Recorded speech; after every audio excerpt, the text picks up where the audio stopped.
नमस्कार साथियों, स्वागत है आपका सिविल लक्ष्य एकेडमी के Chhattisgarh daily current affairs programme में।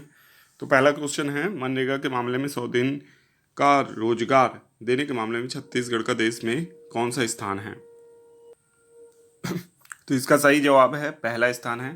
ठीक है, मनरेगा के मामले में 100 दिन का रोजगार देने में छत्तीसगढ़ का पहला स्थान है। सॉरी। राज्य स्तरीय तीरंदाजी प्रतियोगिता का आयोजन कहाँ किया गया था? तो इसका सही जवाब है महासमुंद में। महासमुंद में राज्य स्तरीय तीरंदाजी प्रतियोगिता का आयोजन किया गया था। ठीक है, तो इसको याद रखिएगा।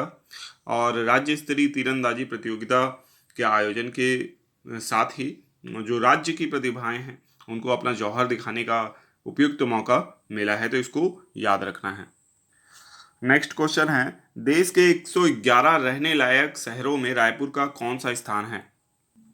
तो इसका सही जवाब है 7th। तो हाल ही में देश के 111 रहने लायक शहरों की लिस्ट निकाली गई, जिसमें रायपुर का स्थान 7th लगा है, 7वां स्थान आया है। तो इसको भी याद रखना है, ये क्वेश्चन आपके एग्जाम में आ सकता है। ठीक है। नेक्स्ट क्वेश्चन है, सैन्य अभ्यास चक्रवात किस राज्य में शुरू किया गया है? तो इसका सही जवाब है गोवा। गोवा राज्य में सैन्य अभ्यास चक्रवात शुरू किया गया है, जिसमें नौसेना और वायुसेना संयुक्त रूप से अभ्यास कर रहे हैं। ठीक है, तो इसको याद रखना है। नेक्स्ट क्वेश्चन है, मोहम्मद रेजा सादलोई किस देश के कबड्डी खिलाड़ी हैं? तो इसका सही जवाब है ईरान। ईरान के कबड्डी खिलाड़ी हैं मोहम्मद रेजा सादलोई। और ये जो प्रो कबड्डी लीग है उसमें सबसे महंगे बिकने वाले क्या हैं, आपके कह सकते हैं खिलाड़ी हैं। ठीक है, तो इसको याद रखना है। ईरान के मोहम्मद रेजा सादलोई जो हैं ये प्रो कबड्डी लीग में वर्तमान में सबसे महंगे में बिकने वाले खिलाड़ी बन गए हैं। नेक्स्ट क्वेश्चन है, इंडियन ओशन रिम एसोसिएशन का अध्यक्ष कौन बना है? तो इसका सही जवाब है श्रीलंका। तो श्रीलंका जो है 23वें जो काउंसिल ऑफ मिनिस्टर हैं उसमें श्रीलंका को अब क्या बना दिया गया है, 2023 से 2025 तक के लिए इंडियन ओशियन रिम एसोसिएशन का अध्यक्ष बना दिया गया है। ठीक है, तो इसको याद रखना है। इंडियन ओशियन रिम एसोसिएशन जो है वो इंडियन ओशियन के आसपास के जितने तटीय देश हैं उन सब को शामिल करता है। लगभग बहुत से देश हैं, जितने भी तटीय देश हैं, अफ्रीका के, ऑस्ट्रेलिया, भारत, है ना, बांग्लादेश, ये सारे देश इसके सदस्य हैं। ठीक है, तो याद रखिएगा इसे। अब आप लोगों के लिए एक होमवर्क प्रश्न है, दीदी अमृता बाले का संबंध किस कला से था? भरतरी पंथी कला, पंडवानी कला, कबड्डी कला या तबला वादन? ठीक है, तो इसको बताना है आपको। दीदी अमृता बाले का हाल ही में निधन हो गया, जिसके लिए शोक व्यक्त किया गया। ठीक है, तो इनका संबंध किस कला से था इसको आपको कमेंट बॉक्स में बताना है। ठीक है, अब चलते हैं रिवीजन प्रश्नों की ओर। पहला प्रश्न है, छत्तीसगढ़ विधानसभा चुनाव 2023 में मतदान कितने चरणों में होगा? तो इसका सही जवाब है 2 चरणों में होगा, 7 और 17 नवंबर को होगा। ठीक है, छत्तीसगढ़ विधानसभा चुनाव होने वाला है और विधानसभा में 90 सीटें हैं। ठीक है, तो इसको याद रखना है आपको। ठीक है। नेक्स्ट क्वेश्चन है, छत्तीसगढ़ विधानसभा चुनाव 2023 की मतगणना कब होगी? तो इसका सही जवाब है 3 दिसंबर। 3 दिसंबर 2023 को छत्तीसगढ़ विधानसभा चुनाव की मतगणना होगी, तो इसको भी याद रखिएगा। नेक्स्ट क्वेश्चन है, संपूर्ण छत्तीसगढ़ में छत्तीसगढ़ विधानसभा चुनाव 2023 के तहत आदर्श आचार संहिता कब से प्रभावशील हो गई है?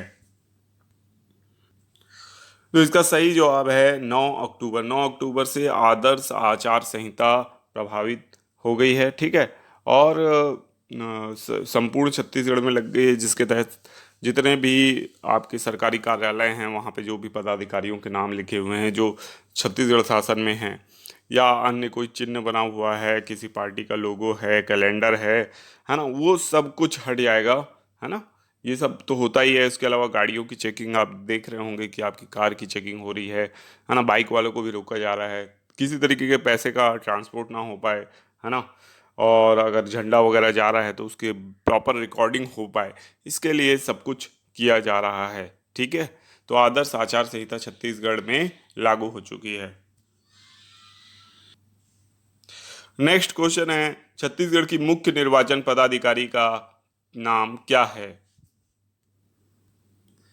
तो इसका सही जवाब है रीना बाबा साहेब कंगाले। ठीक है, इस क्वेश्चन को हम पहले भी कर चुके हैं, इनका नाम बार बार आपको देखने को लिए मिल रहा होगा। जैसे कि अभी व्यापम के लिए इन्होंने बोला कि व्यापम और पीएससी अगर चाहें तो भर्ती परीक्षाएं ले सकते हैं। हालांकि बाद में व्यापम का नोटिफिकेशन आया और जो एपेक्स बैंक का एग्ज़ाम होने वाला था उसको स्थगित कर दिया गया है। कारण ये है कि निर्वाचन कार्यों में अधिकारी अब विभिन्न प्रकार की ट्रेनिंग वगैरह करेंगे, तो इसलिए शायद अभी एग्ज़ाम लेने को पोस्टपोन किया गया है।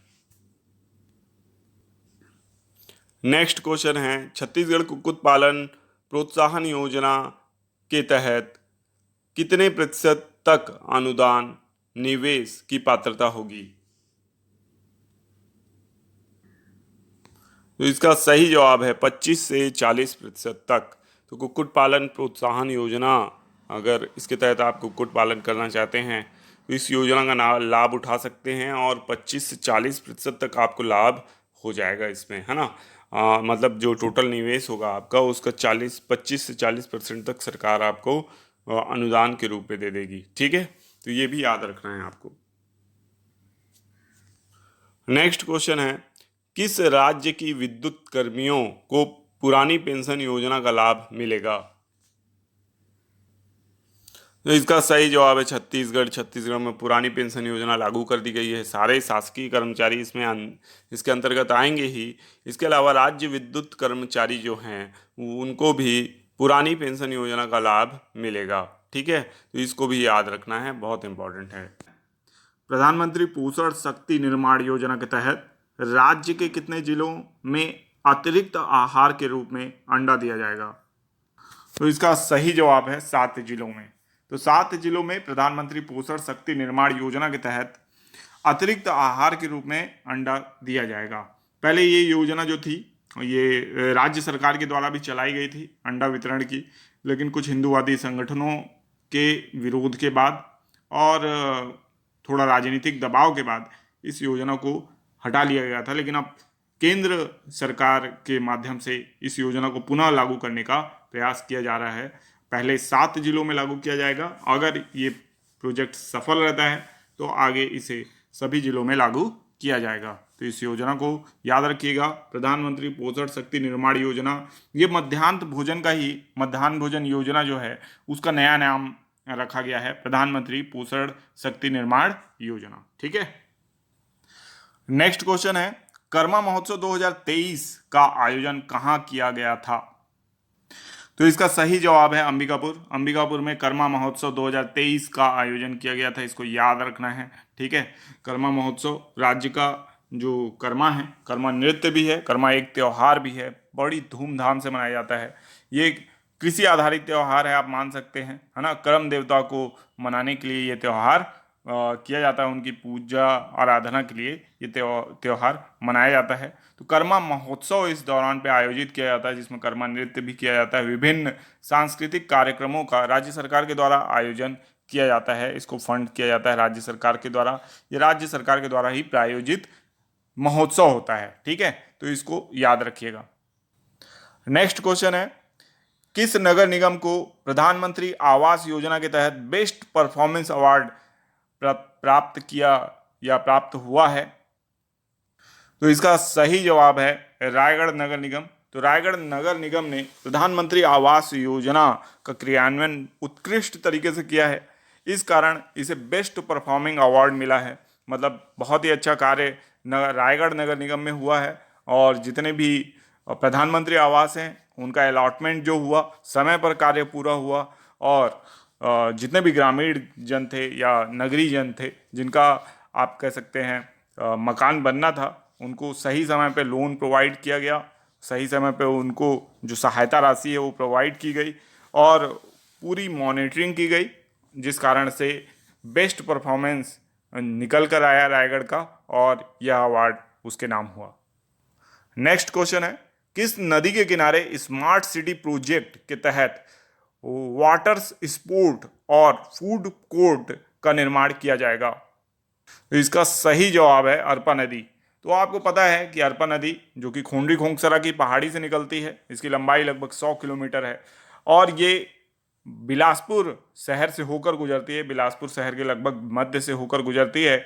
और इसके किनारे पर जो कह सकते हैं हम जो घाट का निर्माण है, अब वो कह सकते हैं पूरा रूप लेता नजर आ रहा है।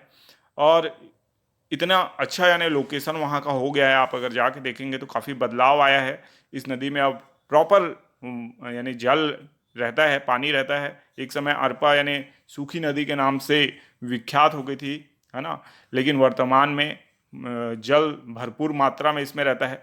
अब जल की मात्रा जैसे जैसे इस नदी में बढ़ रही है, स्टॉप डैम और विभिन्न परियोजनाओं की जल की निकासी के कारण, और उससे यहाँ पे वाटर स्पोर्ट्स फूड कोर्ट का निर्माण की जो कह सकते संभावनाएं हैं वो जारी हो गई और निर्माण किया जा रहा है। पूरे तटबंधों को मजबूत किया जा रहा है और वहीं पे रिवर व्यू के आगे एक पूरा गार्डन तैयार किया जाएगा, वाटर स्पोर्ट्स की पूरी फैसिलिटी तैयार की जाएगी और फूड कोर्ट भी बनाया जाएगा।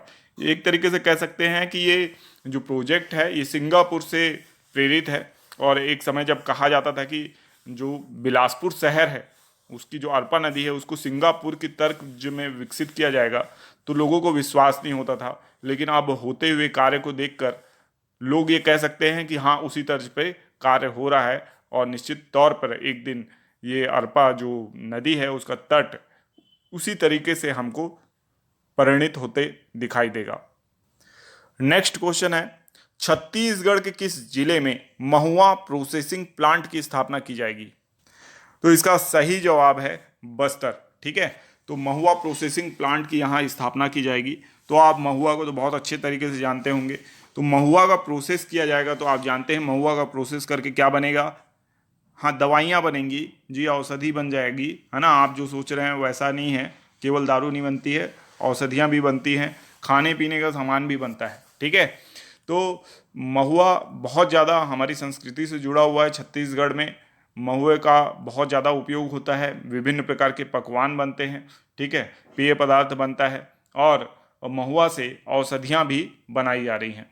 अगर छत्तीसगढ़ हर्बल का प्रोडक्ट आपने यूज़ किया होगा तो उसमें महुआ के जो कह सकते हैं चॉकलेट वगैरह है, बर्फ़ी वगैरह है, वो भी बनाई गई है और महुआ की बहुत सारे मिष्ठान भी उसमें बनाए गए हैं, है ना, और उसका उपयोग किया जा रहा है।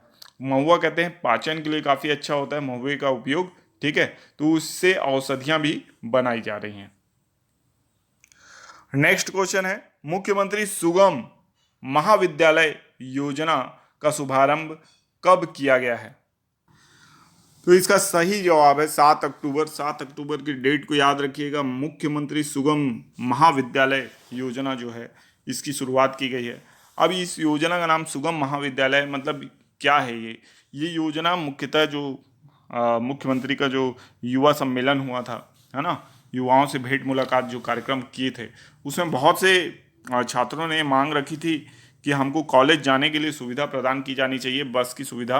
तो निःशुल्क बस की सुविधा भी प्रदान की गई है और यानी किफ़ायती दर पे जो किराए की सुविधा भी इस योजना के तहत प्रदान की गई है।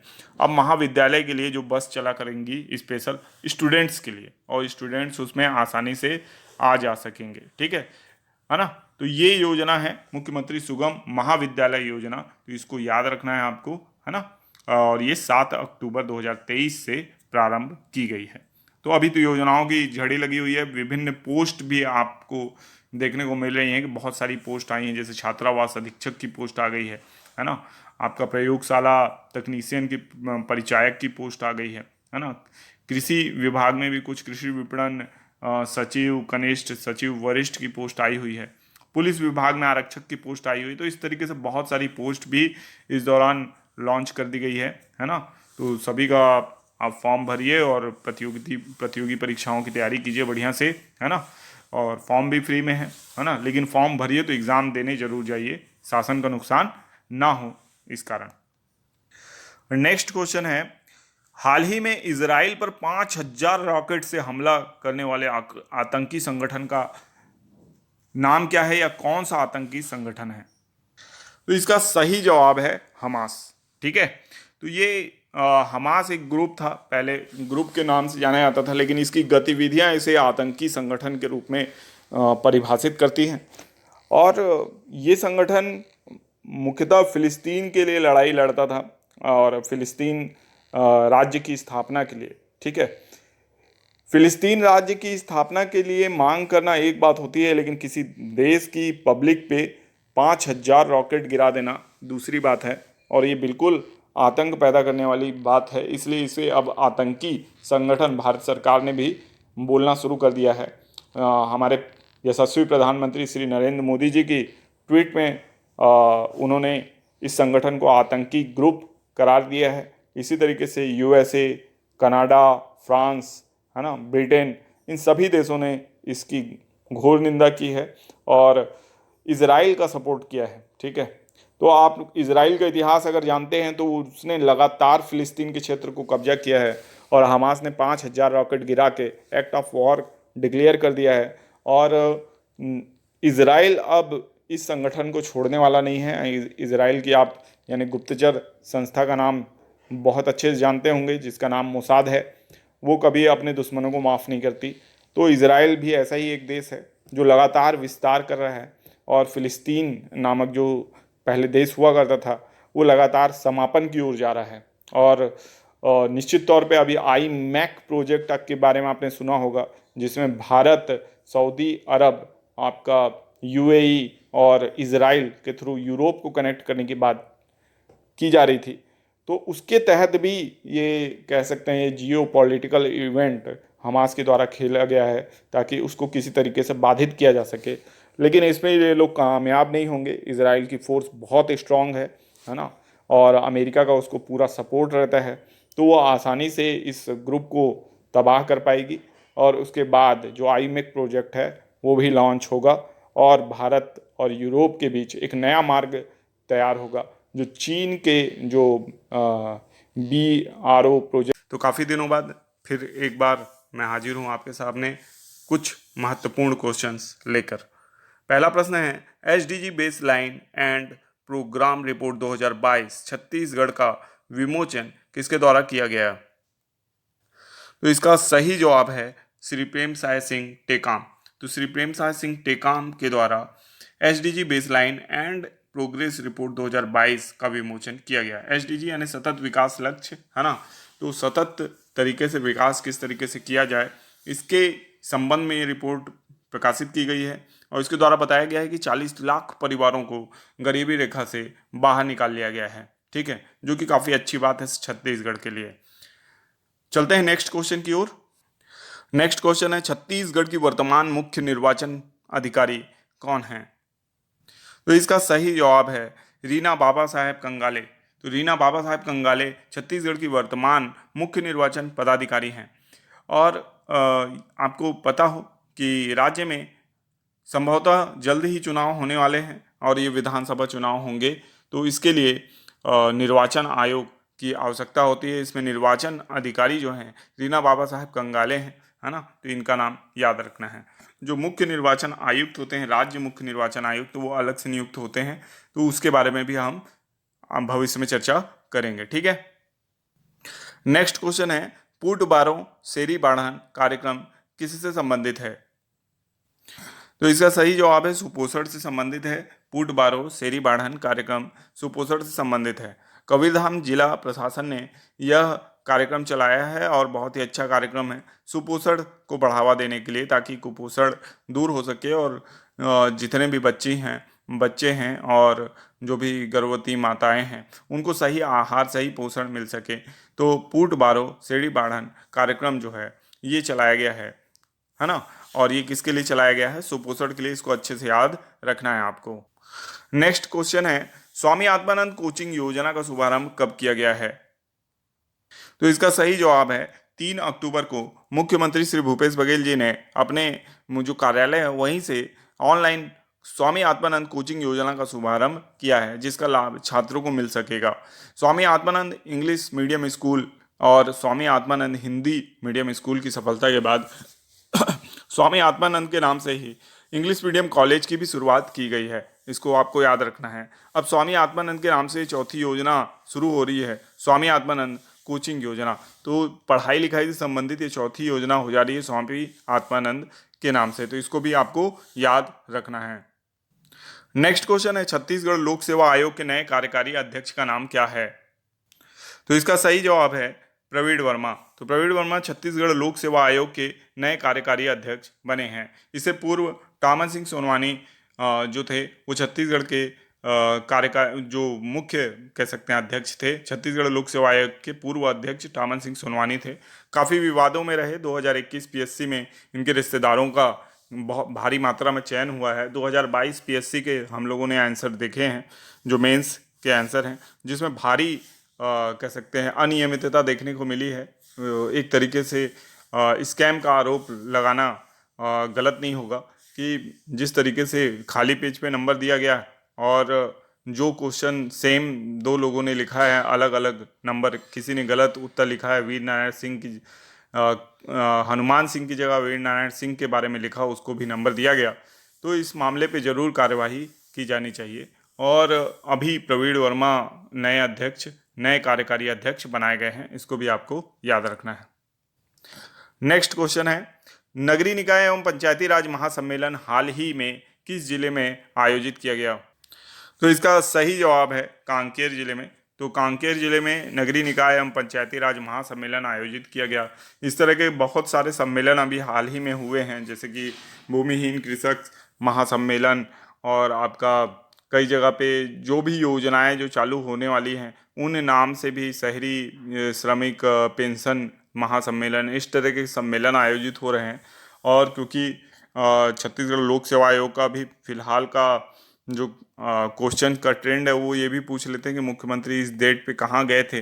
तो इस तरीके से जो भी सम्मेलन हो रहे हैं ये भी आपके लिए इम्पोर्टेंट है कि ऐसे क्वेश्चन आ सकते हैं कि इस तिथि को मुख्यमंत्री ने कौन सा सम्मेलन, कौन सा महासम्मेलन कहाँ आयोजित हुआ।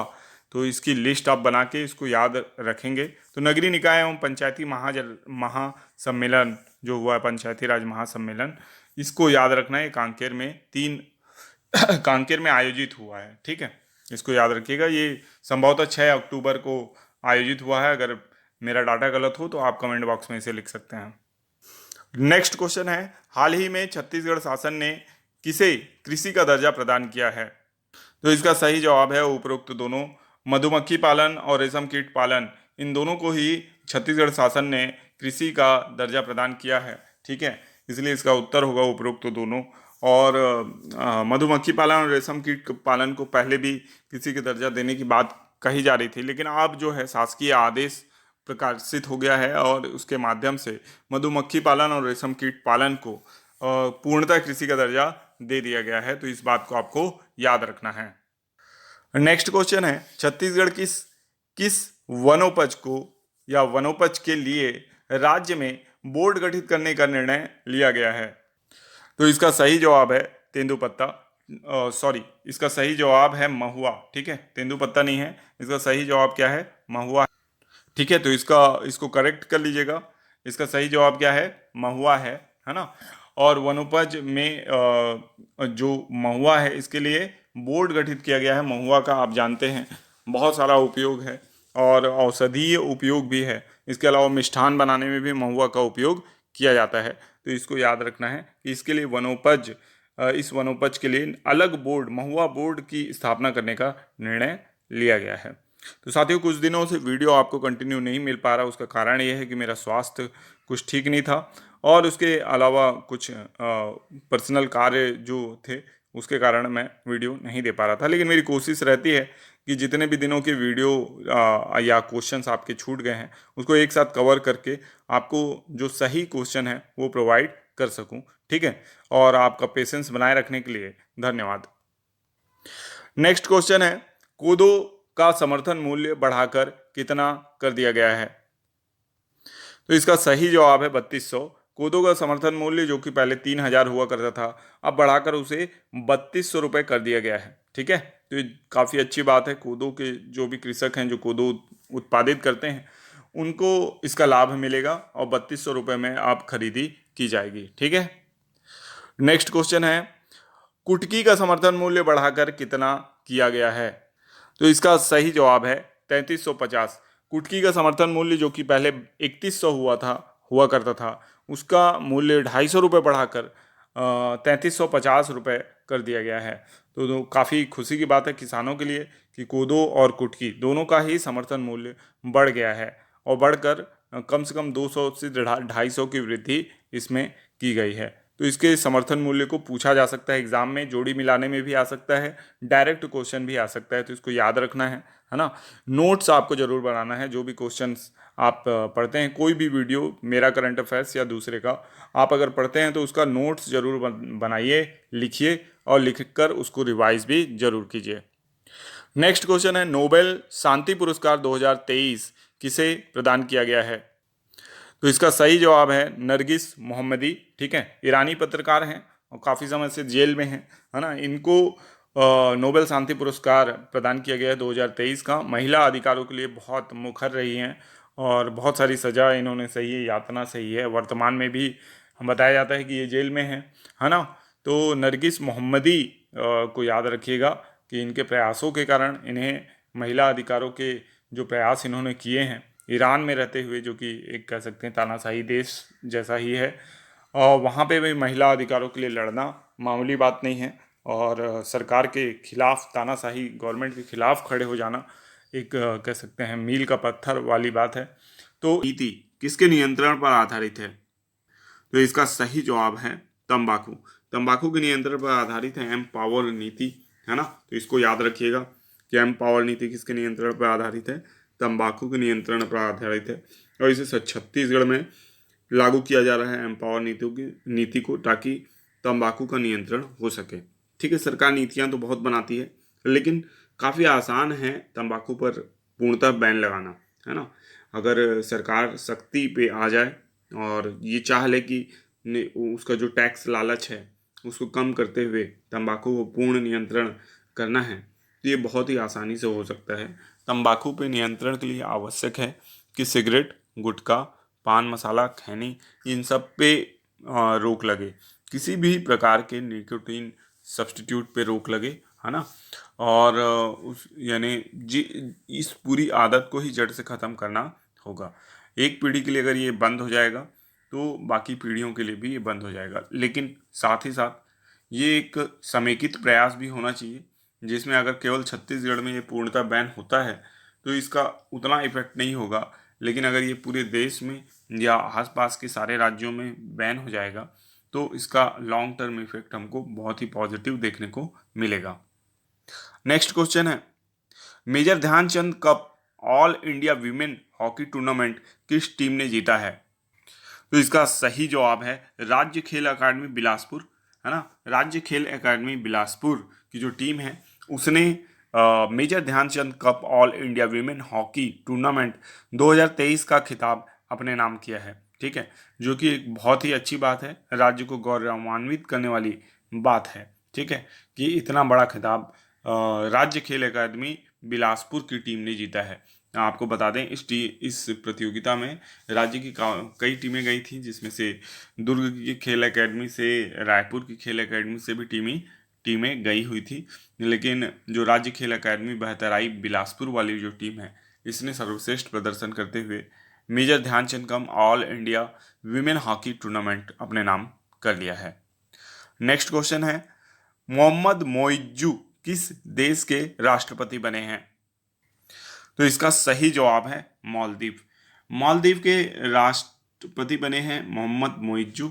ठीक है, और आपको बता दें ये भारत के लिए काफ़ी चिंता की बात है। मोहम्मद मोइज्जू जो हैं ये चाइना समर्थित कह सकते हैं व्यक्ति हैं, और इसके कारण से अब मालदीव में फिर से भारत के लिए चैलेंजेस खड़े होंगे, क्योंकि इन्होंने अपने घोषणा पत्र में ही ये कहा हुआ था कि हम जो भारतीय सेना है उसको मालदीव से पूरी तरीके से बाहर कर देंगे, और बहुत सी बातें इन्होंने कही थी। ठीक है, अब अगर वो इसमें इम्प्लीमेंट करना शुरू करेंगे तो निश्चित तौर पर भारत के लिए कठिनाइयाँ बढ़ेंगी। ठीक है, मालदीव आपको पता हो कि हिंद महासागर में स्थित है। लक्षद्वीप का जो मिनी प्रायद्वीप है वो 8 डिग्री चैनल जो है ना, वो मालदीव को मिनी प्रायद्वीप से अलग करता है। ठीक है, और मालदीव की राजधानी जो है वो माले है। ठीक है, और ये साउथ साउथ एशियन नेशन जो है हमारा, है ना, उसका एक सदस्य है। ठीक है, मतलब सार्क का एक सदस्य है, तो इसको भी याद रखना है। ठीक है, तो मालदीव जो कि हमारे लिए वैसे ही बहुत ज़्यादा इम्पोर्टेंट देश है, और कई बार यहाँ पे चुनौतियाँ हमारे लिए पेश होती हैं जब भी यहाँ पे सरकारें बदलती हैं और चीन समर्थित कोई सरकार आ जाती है। चीन ने व्यापक प्रयास किया कि मालदीव को भी वो अपने डेप्ट ट्रैप में फंसा ले, जैसे श्रीलंका को फंसाया था। ठीक है, तो ये बात मालदीव के राष्ट्रपति को भी समझनी चाहिए। नेक्स्ट क्वेश्चन है, अंतर्राष्ट्रीय अहिंसा दिवस कब मनाया जाता है? तो इसका सही जवाब है 2 अक्टूबर। 2 अक्टूबर को अंतर्राष्ट्रीय अहिंसा दिवस गुरु गुरु सॉरी 2 अक्टूबर को अंतर्राष्ट्रीय अहिंसा दिवस मनाया जाता है। श्री महात्मा गांधी जी की याद में मनाया जाता है ना। और इसी दिन 2 अक्टूबर को ही लाल बहादुर शास्त्री का भी जन्म दिवस मनाया जाता है, जो कि हमारे देश के प्रधानमंत्री रहे हैं, है ना। तो इन बातों को आपको याद रखना है। अंतर्राष्ट्रीय अहिंसा दिवस 2 अक्टूबर को मनाया जाता है। 2 अक्टूबर को ही गांधी जी का जन्म हुआ था, 2 अक्टूबर 1869 में। नेक्स्ट क्वेश्चन है, मेडिसिन का नोबेल पुरस्कार 2023 किसे मिला है? तो इसका सही जवाब है उपरोक्त दोनों, यानी कैटलिन कॉरिको और ड्रू विसमैन, है ना, इन दोनों को ही मेडिसिन का नोबेल पुरस्कार मिला है। और ये पुरस्कार जो मिला है Covid vaccine, mainly Covid vaccine में जो mRNA की खोज है उससे संबंधित है ना। तो उसके लिए ये